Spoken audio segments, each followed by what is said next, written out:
At the age of 30, it's downhill.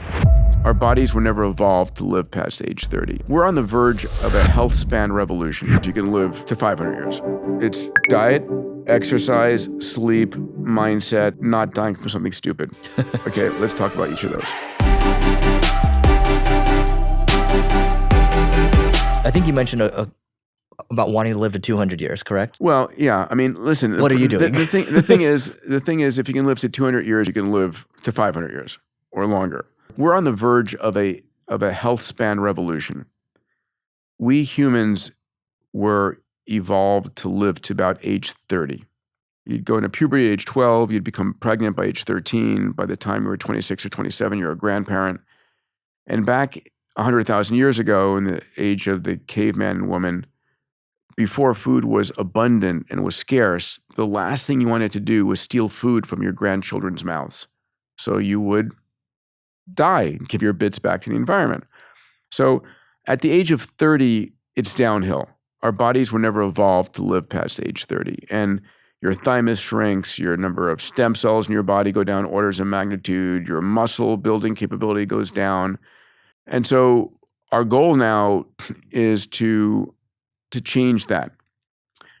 And what are you doing right now? Yeah, what am I doing? Yeah. Okay, let's run down that. I'll give the high notes. It's diet, exercise, sleep, mindset, not dying from something stupid. Okay, let's talk about each of those. So diet, it's really simple. Don't eat sugar.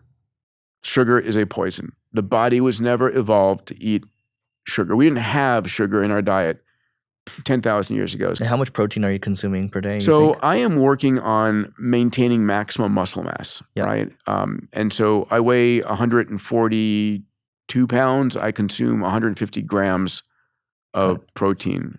Let me So ask it's you typically this. a gram per pound. So I've read that in a single sitting, like a single meal, if you go over 50 grams of protein, Yeah. maybe 40 grams, Yeah. it just becomes glucose, right? Yeah. Is that, what do you think? Yeah, so I agreed.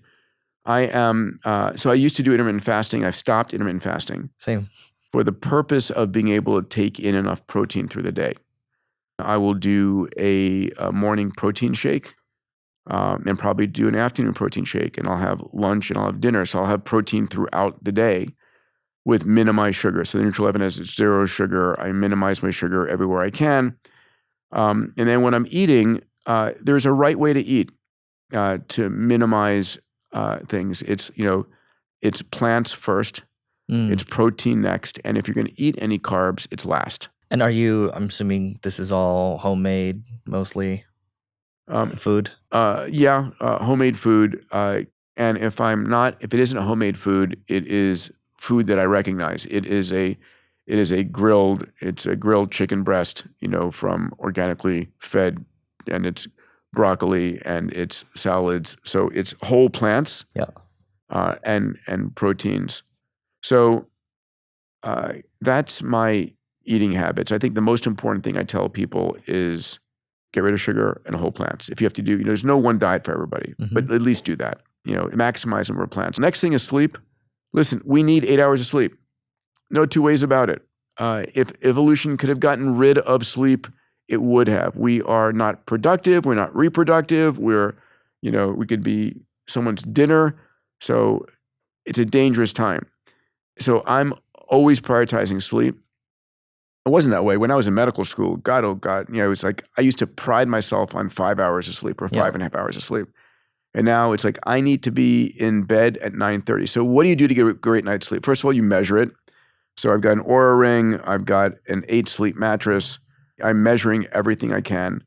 I have blue light blocking glasses that I put on half an hour before I get to sleep. I bring the room temperature and the bed temperature down. What's yours at? Mine's -6. Yeah. I'm probably exactly there. And I have my room temperature thermometer set at 63 degrees. Wow. Okay. Yeah, I like it cold. Yeah. And that helps me get into deep sleep. The most important thing, I think, is getting to sleep at the same time every night.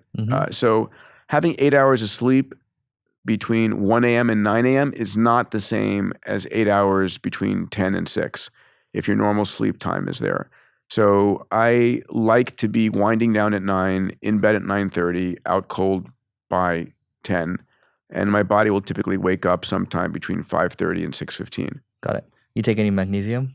I do. I take 2 different constructs of magnesium. And why would you take 2? They're for 2 different reasons, but I do take magnesium. Yeah. Got it. Okay. Are you exercising regularly? Yeah.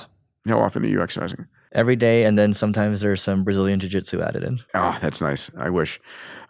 So I'm trying to do a heavy weight workout 3 times a week. Okay.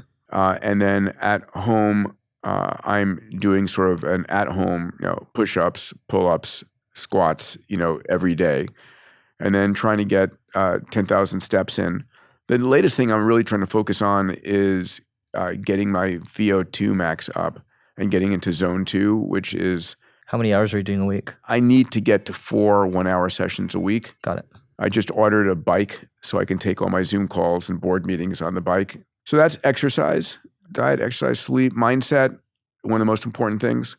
Hanging out with people who are in good shape and people who are pro-longevity, who care about, living a healthy, long life is magical, right? People who are optimistic, people who have purpose, right? There was a study, I'm writing a book, which will come out, it'll be free. Making it available to people called Peter's Longevity Principles. And so the book is 70 pages and it's like, do this in every case. This is actually not do this. This is what I do and why I do it. Whether you want to do it or not, that's fine. Mm-hmm. But on mindset, people who have a purpose in their life and are optimistic have like a 17% advantage in lifespan, which is insane.